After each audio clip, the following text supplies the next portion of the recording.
Cuando digo eso, ¿a qué me refiero? Estamos en oftalmología, tiene que ser de los ojos, ¿verdad? Sí. Entonces la oculoplástica es una de las subespecialidades de la oftalmología, ¿sí? Que se encarga entonces, prácticamente de la órbita, los párpados y la parte de lo que es el conducto lagrimal, ¿sí? Ustedes saben que por lo menos 19 subespecialidades tiene esta especialidad, la oftalmología. ¿Alguien quiere ser oftalmólogo aquí? Bien, bueno. Yo actualmente estoy trabajando con el Ministerio de Salud, con un ex alumno mío aquí de la UNA. Y es algo muy emocionante porque un día me dijo, doctora, opté por la oftalmología porque me inspiraste en aquel día de clase, me dijo, y eso me hizo sentir muy orgullosa porque ustedes están en una etapa de decisiones, ¿verdad? Entonces, sin duda, yo voy a tirar hacia mi lado y decirles que esta es una especialidad muy linda, ¿sí? ¿Por qué? Porque es tan completa, tiene la parte clínica, para quien no le gusta la parte de sangre, ¿verdad? Y la parte quirúrgica también, entonces se juntan de acuerdo a lo que tú quieras, ¿verdad? También hay la parte de imágenes, como yo les dije, son 19 subespecialidades. Entonces, soy especialista en ecografía ocular, soy especialista en glaucoma, soy especialista en retina, soy especialista en estrabismo, soy especialista en oculoplástica, ¿sí? Entonces, de ahí otra vez vos tenés esta variedad de opciones para dedicarte a lo que es esta rama de la medicina, ¿está bien? Entonces, no hace falta entretenernos mucho en la parte de anatomía porque yo sé que ustedes son los mejores en cuanto a la anatomía y tampoco vamos a desperdiciar nuestro tiempo sabiendo que ya llegué un poco tarde también, ¿sí? Entonces, ¿qué ustedes saben de los párpados? ¿Qué me pueden decir? Así sí, por lo menos una función del párpado. ¿Qué hace el párpado? Protección, ¿verdad? ¿Y qué saben de ese tejido allí? ¿Ya escucharon hablar que el párpado es el que tiene la piel más fina de todo el cuerpo humano, verdad? Sí, prácticamente no tiene tejido celular subcutáneo. Entonces, son pliegues especializados de la piel que contienen glándulas sudoríparas, ¿sí? También tiene glándulas sebáceas, tiene músculo, tiene tarso, tiene glándulas tarsales, que es la glándula del limón. Tiene las células caliciformes que son importantes también para la producción de los componentes de las lágrimas. Tiene el tejido conjuntivo tarsal, también le incluye. Y la función principal del ojo es, como dijo el compañero, proteger, ¿sí? Así. Entonces, estos son los datos cuando uno mira, ¿verdad? ¿Qué es lo que encuentra? Párpado superior, párpado inferior, el surco palpebral, superior e inferior, y esto vamos ya para la parte facial, ¿verdad? Recordando un poquito entonces de lo que es la musculatura, que también colabora con la adelante, con lo que es el movimiento, la producción de los párpados. Tenemos principalmente entonces el corrugador, el próximo y el frontal, que son súper importantes. Acá tenemos otra vez el músculo orbicular con todas sus partes, ¿verdad? ¿Quién recuerda? Pretarsal, preseptal y orbital, ¿verdad? Seguimos. Entonces acá del perfil tenemos nosotros lo que son prácticamente los componentes del párpado, ¿sí? Seguimos nomás. Aquí entonces un cadáver. Pasa otra vez. El ligamento de Whitney, que es prácticamente la que le da el soporte, la protección, ¿verdad? Seguimos. ¿Y qué es esto?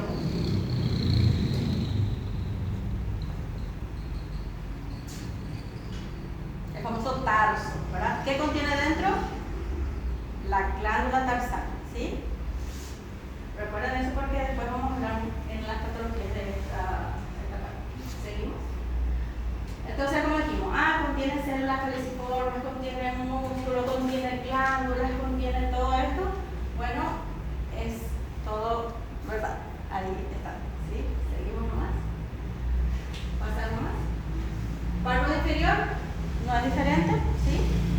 Solo que es un poco más sencillo, ¿sí? Seguimos con la línea gris que divide entonces la lamela anterior y la lamela posterior, que son importantes para principalmente el acto quirúrgico, ¿verdad? En ciertas patologías.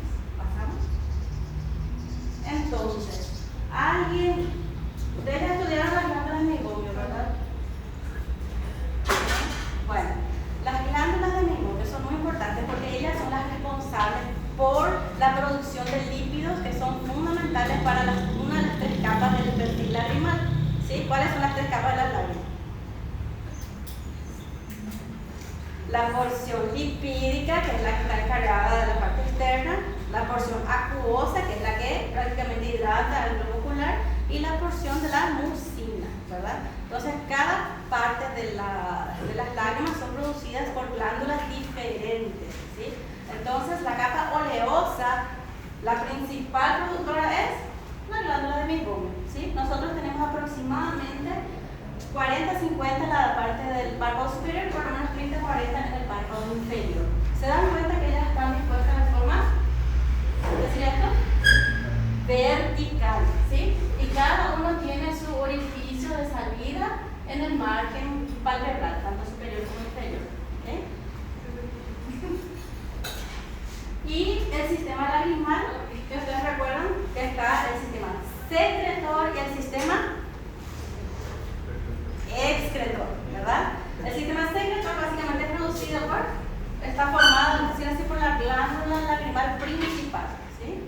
Y el sistema secretor, la que elimina los lágrimas, prácticamente están los puntos lagrimales, los conductos del saco lagrimal, y después ya va a la parte nasofaríngea,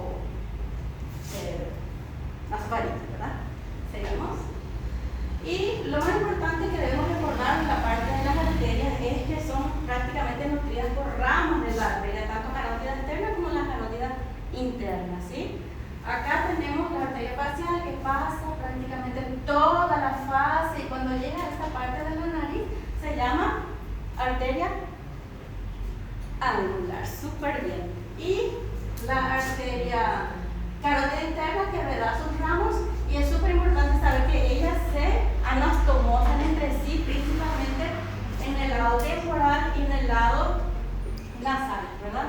Por eso decimos nosotros que es la parte del cuerpo más vascularizada, no digo más, pero muy vascularizada. Por eso es que cuando de repente haces un pequeño procedimiento ya parece con un hematoma el paciente, ¿verdad? Y vos decís, Dios mío, ¿qué te pasa? No, es tan común, ¿verdad? Pues nosotros sabemos que estamos dentro de una zona súper vascularizada, ¿sí? Seguimos. Y lo más importante de la parte de innervación es que debemos recordar que la parte motora es a través del facial, ¿verdad?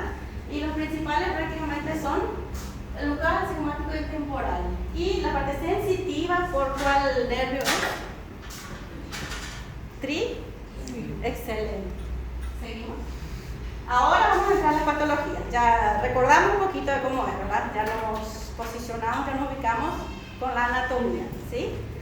Bueno, alguien me dice si alguna vez ya escuchó hablar de lo que es la blefaritis, o alguien consultó con un oftalmólogo y le dijo, ¿tenés blefaritis? ¿No? ¿Todo nuevo? Me encanta. Entonces, ¿qué es lo que podemos decir de la blefaritis? Prácticamente es un trastorno frecuente de los párpados que condiciona un engrosamiento palpebral de las distancias en el borde del libre, y también puede dar oclusión de las glándulas de Meibomian. Pero ¿cómo yo le voy a ver clínicamente? Yo como médico general, ¿qué es lo que tengo que saber? Yo tengo que valorar siempre el paciente como un todo. No puedo yo despreciar y decir, no, pero esto es oftalmología, ¿verdad? Yo soy ginecólogo, o yo soy cirujano, o yo soy pediatra. No es lo mío la oftalmología. Sí, ustedes pueden ayudar mucho y se van a dar cuenta que la oftalmología, con el correr del aprendizaje de ustedes, que está muy relacionada con la parte clínica, ¿sí? Ustedes saben que patologías endocrinas pueden generar problemas oculares, patologías reumatológicas también. A veces nosotros llegamos a un diagnóstico de la diabetes, que es una enfermedad endocrina, a través del fondo de ojo, ¿verdad? Yo ya descubrí una paciente con cardiopatía por las alteraciones oculares que tenía su retina, por ejemplo. Entonces vos tenés que mirarle al paciente como un todo. Pero ella vino por dolor de cabeza. ¿Por qué puede ser? Puede ser sinusitis, puede ser falta de anteojos, pero yo le miro y tiene muchas caspitas en la raíz de sus pestañas, ¿sí? Y están rojizos sus ojos, ¿verdad? Yo digo, ¿qué es lo que ella tiene? No importa si no recuerdo el nombre de esto, ¿verdad? Pero quiero que sepan que es algo muy importante y muy sencillo de tratar también, ¿sí? La blefaritis es prácticamente, bueno, esto es para examen, ¿sí? ustedes deben saber que se clasifica en blefaritis anterior y blefaritis posterior. ¿Cómo? Las anteriores son las famosas seborreicas escamosas, que decimos que parecen caspitas, lo que acabé de decirles, ¿verdad? Y las posteriores son cuando nosotros tenemos la disfunción de la glándula de Bighorn. Otra vez esa glándula. ¿Dónde está ubicada ella? En el tarso, ¿sí? ¿Cuántas aproximadamente tenemos? Poner un promedio de 70, ¿verdad? Entre superior e inferior. Y ellas son súper importantes porque ellas producen la oleosidad, óleo, aceite, ellas producen. ¿Importantes para qué? Para uno de los componentes de la lágrima, ¿sí? ¿Saben por qué sirve? Para evitar la evaporación rápida y seguir entonces la lubricación ocular. Entonces, si yo tengo una disfunción de la glándula de Bighorn, significa que puedo tener una hiperproducción o no se produce suficientemente para que pueda colaborar con una buena calidad del film lacrimal, ¿sí? Entonces, anterior, yo voy a ver que tiene caspitas. Posterior, va a haber una disfunción de las glándulas. Seguimos. ¿Esto qué sería? Anterior, ¿sí? La blefaritis seborreica, que es la disfunción anterior. ¿Seguimos? Y cuando vemos la disfunción de las glándulas de Bighorn, nosotros vamos a ver, sabemos ya que son pequeñas fabriquitas de aceite, ¿verdad? ¿Y qué están viendo acá? Un exceso, no debería notarse así, ¿verdad? Pero vos ves que hay aceite, óleo mismo, ¿verdad? Mira, acá que parece pasta de diente. Sin duda, aquí hay una disfunción de esa glándula, hay una hiperproducción. ¿Tá? ¿Cuál es el tratamiento? Yo mejor le derivo a los oftalmólogos, está bien. Si el paciente tiene condiciones, si tiene recursos para eso y ustedes están en un lugar que da para derivar, claro que sí, esa es la vía, ¿sí? Identificar y derivar al que maneja esto. Pero si vos estás lejos, el paciente no tiene recursos, ¿qué puedes hacer para ayudarle? Porque vos te portás en la clase de la doctora que esto es así y que no es bueno, ¿verdad? Porque va a generar sequedad ocular, va a generar alteración del perfil lacrimal, oleoso, borroso, ¿verdad? Enrojecimiento, irritación, ojos calientes, así, es algo que el paciente va a referir. Entonces, ¿qué es lo que vos podés hacer? Vos le vas a enseñar que hay que limpiar diariamente la raíz de las pestañas. ¿Por qué dice acá compresas tibias? Porque nosotros sabemos que el calor dilata, ¿verdad? El orificio, ¿verdad? De las glándulas. Entonces, eso me va a facilitar la salida del exceso del producto, ¿verdad? ¿Y por qué te dice aseo del margen con shampoo para bebé? ¿Qué promoción es esa? ¿Qué convenio hay ahí? ¿Por qué? Porque quien es mamá sabe que el shampoo de bebé tiene el pH neutro, ¿verdad? Entonces no va a quemar la córnea, caso por alguna razón entre en contacto con esa estructura ocular, ¿sí? Claro que vas a decirle que lave con los ojitos cerrados. Vos puedes usar gas, algodón, cotonete, no importa. Entonces ese es el tratamiento. ¿Se va a curar el paciente de esto? Porque esto es algo genético. Mamá lo es así, yo también tengo eso, piel oleosa, ¿sí? Y claro, solemos usar antibióticos ungüentos, también con un poquito de corticoides para desinflamar. ¿Recuerdan que genera telangiectasia y enrojecimiento del margen palpebral? Bueno. Y claro, ya para estas posteriores, eso ya dejen con nosotros, no hace falta que ustedes memoricen esto ya es algo del especialista.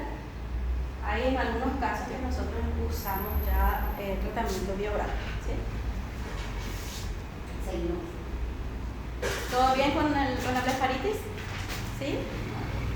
Otra patología que nosotros ya conocemos es el famoso orzuelo. ¿Cómo se le llama también al orzuelo popularmente? Terçol en portugués. Después, viuva, le dicen los otros, ¿verdad? Entonces, en realidad es una inflamación del párpado, pero secundaria a infección bacteriana, ¿sí? Generalmente es el estafilococcus. ¿Por qué? Porque es el que está más abundante en la piel, convive con nosotros, ¿verdad? glándulas del párpado se infectan, ¿sí? Por este agente bacteriano. Entonces también tiene una clasificación que para un químico general tal vez no es importante, pero como un conocimiento más, nosotros separamos internos y externos, ¿sí? Internos prácticamente otra vez estas glándulas. ¿Por qué? Porque ellas están profundas, pues, en el tarso, ¿recuerdan? Y los externos ya son accesos agudos del folículo de las pestañas, ¿sí? Y las glándulas sebáceas de Sais, de Moll, están asociadas, ¿sí? Estas glándulas, vimos en anatomía ya inicialmente que están superficialmente al marco vertebral, ¿verdad? Entonces, estas son las externas. Cuando las glándulas superficiales se obstruyen, son los orzuelos externos, ¿sí? Cuando la membrana está comprometida, entonces son orzuelos internos, ¿okay? Siempre es una infección, ¿verdad? Entonces sería así, ¿okay? Algunos dicen furúnculo, pero no. ¿Seguimos? Bueno, ¿cuál sería el tratamiento para el orzuelo? Mandarle saludo a una viuda, le dicen, ¿verdad? Comer 3 galletas. Comer, ¿ah? Comer 3 galletas. Ya escuché eso también. Y otro viene y dice, ¿dónde está? Préstame tu anillo de oro. Y ya, ¿verdad? Bueno, todo eso tiene un sentido, ¿sí? ¿Por qué esto? Calor local, ¿verdad? Claro. Entonces, en ocasiones no es preciso tratamiento, ya que suelen resolverse espontáneamente. El bebé tuvo ahora y de repente pasa mañana ya drenó y terminó, ¿sí? Si es necesario tratamiento, eso debe hacerse con calor local seco, como dijimos, con antibióticos, corticoides, una o 3 veces al día y ya, ¿sí? Y en los casos de que la lesión se abre, hay veces que es bastante purulenta y drena, ¿verdad? Y ahí entonces se requiere la incisión y el desvielamiento del absceso, ¿sí? Por detrás y hacer un pequeño procedimiento allí. Los orzuelos externos asociados a un furúnculo piloso, simplemente sacar el pelito, ya prácticamente, por eso nosotros lo hacemos con lámpara de hendidura, ¿sí? ¿Ya visitaron algún consultorio oftalmológico? ¿No? Como alumnos no. Como paciente. ¿Todos ya consultaron alguna vez en la vida? Sí. Ok. Muy bien. Entonces, espero que este año me designen un grupo, entonces vamos a hacer esta práctica y vamos a expandir un poco más esto en el Sanatorio Internacional, ¿sí? Pero ahí ya depende del doctor Carlos porque él es el que divide los grupos, ¿sí? Sí. ¿Y qué sería el chalazo? ¿Ya escucharon? Bueno, orzuelo, todo el mundo piensa que orzuelo es todo lo que es pelotita, orzuelo, ¿verdad? Había sido no, ¿sí? Existe un diagnóstico llamado chalación, ¿sí? ¿Qué es el chalación? Básicamente la inflamación lipogranulomatosa crónica de una glándula parietal. ¿Qué glándula yo otra vez? Cuando hablamos de chalación, hablamos entonces de esto, ¿sí? ¿Por qué? Porque el conducto está obstruido. Hay veces que pasan maquillaje las chicas fin de semana o principalmente las bailarinas que usan mucho maquillaje y llegan al consultorio el lunes con ese ojito ya inflamado, casi la misma característica que el orzuelo, pero no tiene aspecto de pus, ¿verdad? ¿Y por qué les parece que sucedió esto justo después de la presentación de su baile? Exceso, ¿verdad? Y no se lavó para dormir y entonces obstruyó, ¿sí? Ocurrió la obstrucción, antes de la anterior, ahí. Ocurrió entonces el bloqueo de su conducto de drenaje, ¿sí? Y como él no sabe que tiene que parar de producir su secreción, él sigue formando y quedando un quiste, ¿sí? Sí. Entonces ese es el aspecto. Muy parecido, ¿verdad? Solo que no tiene esa pus localizada, vamos a decir así. ¿Cuál es el tratamiento para esto? Son varios, ¿sí? Puede también cesar espontáneamente.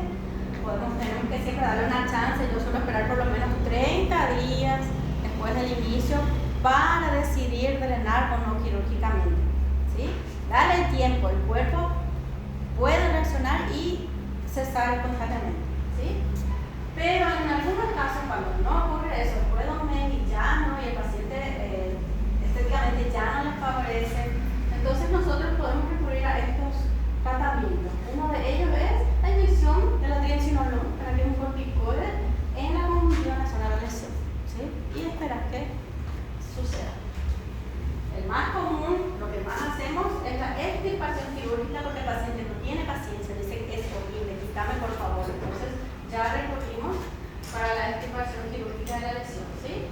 Mediante la eversión del párpado y la resección de la lesión del copo, ¿sí? En el caso de la acné rosácea, hay personas que tienen diagnósticos dermatológicos, ¿verdad?, que propician a que esto ocurra. Entonces, por ejemplo, acné rosácea, dermatitis seborreica, entonces ahí ya probablemente tratamiento vía oral vamos a necesitar, y a veces en conjunto con la dermatóloga, ¿sí? Entonces, esto que sería un drenaje quirúrgico del chaláceo, ¿sí? Ahora, el que me responde ya va a ganar su puntaje conmigo de 1, ¿sí? ¿Quién me describe esto? Ya entraron a cirugía también, ¿verdad? No. Bueno, entonces acá tenemos una pinza que le está aislando al chalazo. Esto es con una versión vertebral, ¿sí? ¿Cómo está posicionado el bisturí? Vertical. ¿Por qué? ¿Más fácil? No. Siempre hay un porqué. ¿Cómo? Exacto. ¿Qué va a pasar si yo agarro el bisturí hago deformación? ¿Cuántas glándulas voy a desperdiciar? Entonces, este procedimiento, y nunca olvidar que el corte tiene que ser de forma vertical para direccionarte a lo que vos tenés, que es la glándula obstruida, ¿sí? Pero recuerden, viene el paciente y ustedes están ahí en cualquier lugar de ya sea un servicio público, en su consultorio, y él tiene ahí la pelotita, ¿verdad? Y ya es mayor, adulto mayor. Y si vos ves eso, que la persistencia de una masa tumoral en el adulto, en el párpado, debemos siempre sospechar de carcinoma sebáceo, ¿sí? No se olviden de eso. Le suele gustar a Carlos como tema de examen también. Entonces, nosotros como médicos tenemos que siempre pecar por exceso de cuidado, ¿verdad? Pensar lo peor para después que te sobre lo mejor. Y el más común que sea por descarte, ¿verdad? Entonces, si yo tengo esta manifestación clínica, un paciente añoso que viene con una pelotita en el párpado y ya hace más de 8 meses y no desaparece y no mejora, vertile nomás el párpado y ve qué tiene ahí adentro, qué características, qué aspectos, ¿sí? Presenta. Entonces, ¿todo bien hasta ahí? ¿Sí? Ahora vamos a pincelar un poquito lo que serían malposiciones palpebrales, ¿sí? Sí. Hablaremos primero del ectropion. ¿Qué es el ectropion? Hacia afuera. Con eso ya está súper bien para mí, ¿sí? Hacia afuera. Quiero que cae hacia afuera. El párpado, ¿verdad? Principalmente inferior. Entonces, la eversión del párpado es una malposición bastante frecuente en la práctica médica. Ustedes van a ver estos abuelitos que quieren hacer medicina familiar y todo. Van a ver que siempre está así con un párpado vertido, ¿verdad? Porque eso ocurre comúnmente con los años, ¿sí? Entonces se produce una separación entre el borde libre del párpado y el ojo, ¿sí? Eso se debe a la falta del tono y la hiperlaxitud del párpado inferior. ¿Qué síntomas les parece que va a generar esta alteración anatómica en el paciente? Excelente, ¿por qué se queda? Se va a derramar todo porque ya no retiene, ¿verdad? Está como evertido, ¿verdad? Otra cosa, por culpa de esa sequedad ocular, va a tener ardencia, sensación de arenillas, ojos rojos. Hay veces que hasta puede generar úlceras, porque esas pequeñas lesiones son puertas de entrada para que entren bacterias, ¿verdad? O cualquier agente. ¿Está bien? Entonces, sigamos. A modo de conocimiento nomás, se clasifican evolucional, cicatricial, mecánico, paralítico, congénito, pero sin duda el involucional es el más común, ¿sí? Por la edad, por la laxitud, ¿sí? Entonces hay una eversión del párpado, ¿sí? Como ella dice, hacia afuera. Hay una separación entre el párpado y el globo ocular, ¿sí? ¿Y qué sería el entropio? Su contrario, ¿verdad? El entropio, entonces, tiene una inversión, ¿sí? Del borde libre palpebral que condiciona que las pestañas se dirijan hacia la superficie ocular. Imagínense. ¿Qué va a sentir el paciente? ¿Por qué? Molesta. ¿Por qué molesta, verdad? Pero científicamente por el roce que va a generar con la superficie ocular. Ahí estamos hablando de la córnea, ¿verdad? ¿Recuerdan la córnea? ¿Cuál es la capa más externa?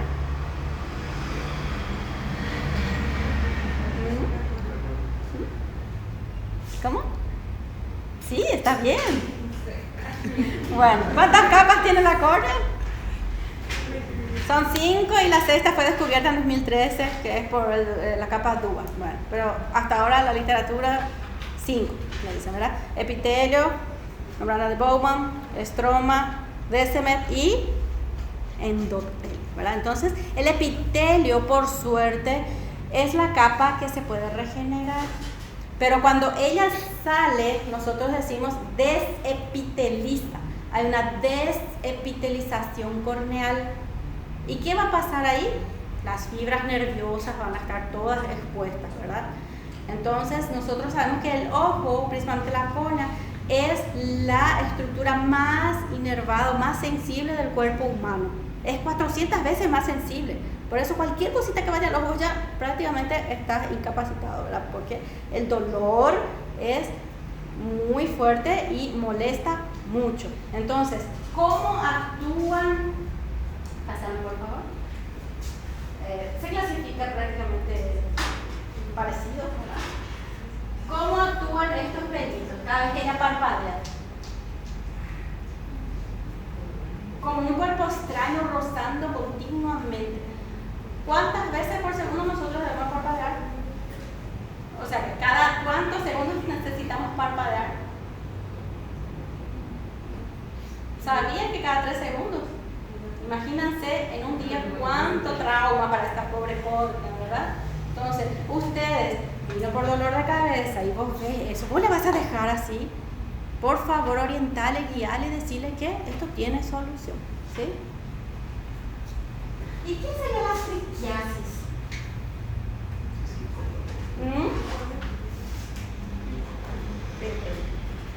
Algo de pelos, ¿verdad? Bueno, entonces se trata de una alteración de las pestañas consistentes que estas crecen en forma anómala. En vez de crecer así, ellas crecen anómala hacia el ojo, ¿sí? En dirección al globo ocular. Y eso puede ser unilateral, bilateral, puede ser producida por múltiples causas, puede ser sectorial, ¿sí?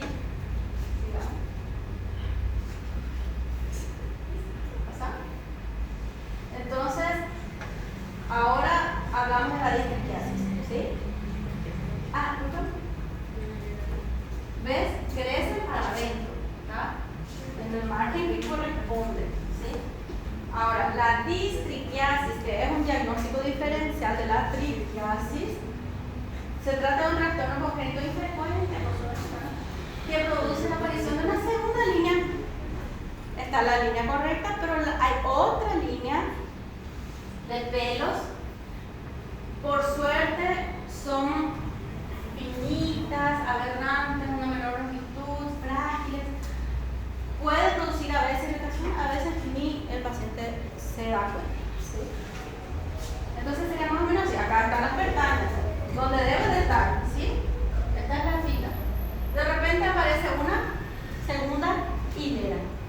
¿Qué es esto? Distriquiasis, ¿sí?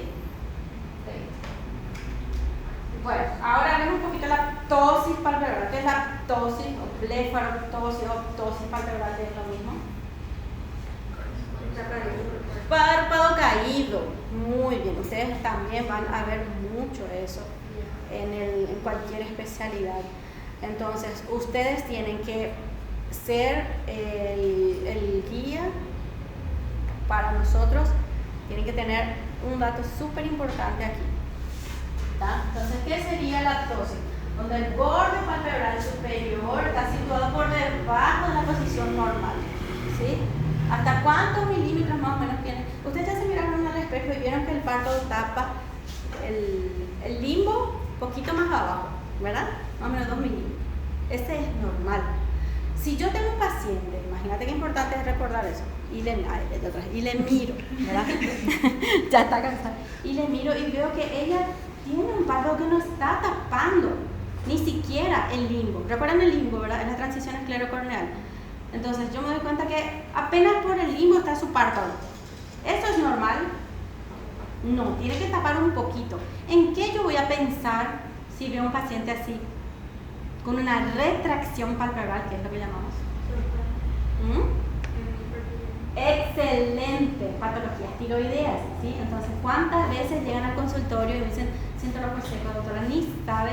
Y cuando le miro y viene esa retracción, yo le digo, ¿no tenés alguna enfermedad tiroidea? Y dice, yo no, nunca me hice en realidad. Y te vienen con el diagnóstico. Entonces, no te fijes solo en esto. Como te digo una vez más, por favor, observale al paciente. ¿Tá? Ahí dice que el margen palpebral superior cubre más de 2 milímetros del limbo corneal en la posición primaria de la mirada. ¿Cuál es esta? Así. Ahí. Esa es la posición primaria de la mirada. Entonces tiene que tapar por lo menos 2 milímetros. ¿Sí? ¿Vamos? Entonces, esto ustedes no tienen que aprender. Yo le hablo de especialista, ¿verdad? Pero solemos utilizar algunos datos, ¿sí? Utilizamos la escritura palpebral donde medimos la distancia del margen del reflejo pupilar y tiene que tener un valor normal de 2.4 a 4.5 más o menos, ¿sí? También se evalúa la función del músculo elevador del párpado superior.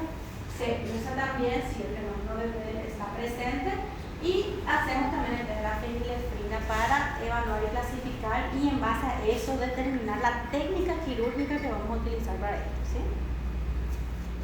Entonces, acá ¿qué le está haciendo? Evaluando la función del músculo elevador del párpado superior, ¿sí? ¿Seguimos?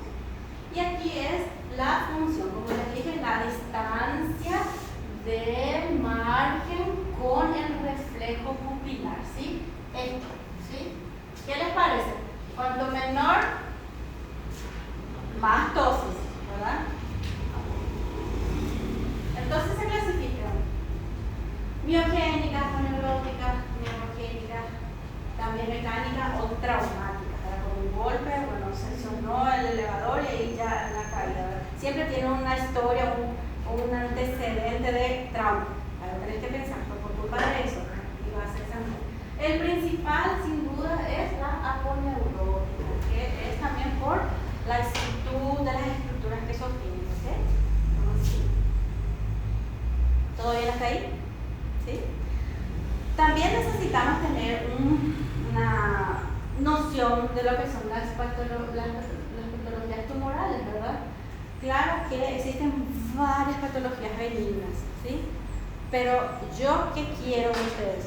Que estén atentos a los signos de alarma, ¿sí? Entonces, cuando yo veo que esa característica no es muy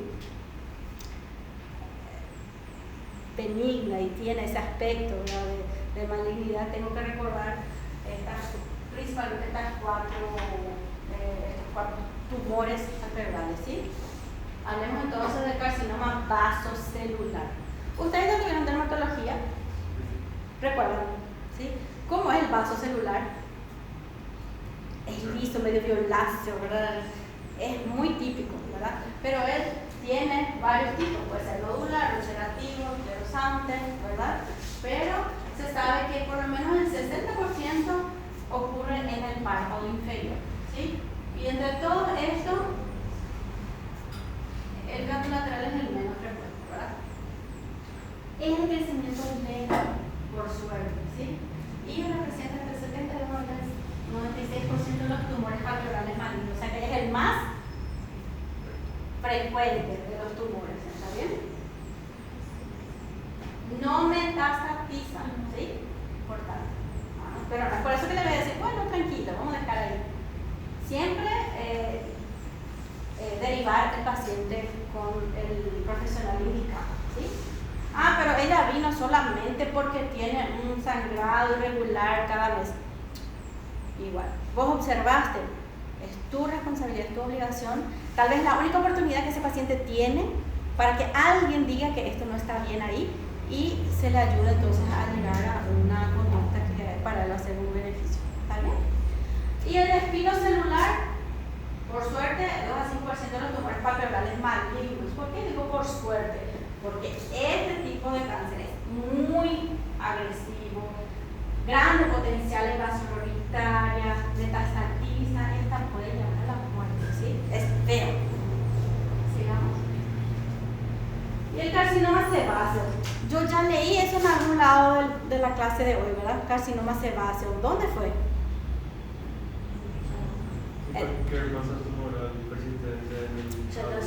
Cierto. Cuando estudiamos chalación dijimos que la persistencia puede ser un carcinoma sebáceo. Muy bien. Entonces, generalmente se origina ¿de dónde? De la glándula tarsal, ¿sí? Por eso sebáceo. Es un tipo de tumor palpebral maligno raro, pero puede ocurrir, ¿sí? Más como en mujeres con más de 60 años que en el párpado superior, ¿sí? Metastatiza en 40% de los casos, ¿sí? Bastante. Puede simular lesiones benignas como el charlazo, justamente como dijimos. Entonces les voy a contar, esto es algo de hace unos meses más, de un paciente de 75 años y justamente tengo esto creo que hace un tiempo ya, ¿cuánto tiempo? Y más de 8 meses que está ahí, en serio, y nunca, en realidad está ahí, ahora ya me está molestando. ¿En qué momento? ¿Cómo sentís? Y cada vez que parpadeo siento que hay algo ahí, me roza, me duele. Muy bien. Entonces, ¿seguimos? Este es el aspecto, ¿sí? ¿Les asusta? Puede ser un chalazo, ¿verdad? Parece. Pero su historial, ¿qué me dice? Persistente de la lesión en un adulto mayor, ¿verdad? Entonces, ¿qué dice? ¿Qué hay que hacer? Evertir el párpado, ¿sí? ¿Ya aprendieron a evertir el párpado? No. Bueno, en la práctica vamos a aprender. Eso es importante. El evertir el párpado, ¿qué me encontré? ¿Qué aspecto? ¿Verdad? Entonces, sin duda, estamos aquí de un caso verídico de algo que me dice la literatura, ¿sí? Entonces, nunca olviden de eso, ¿ah? Estas clases son principalmente para esto, para darles el toquecito principal para que ustedes sean nuestro satélite en cuanto a cada paciente que van a llegar a ustedes, ¿verdad?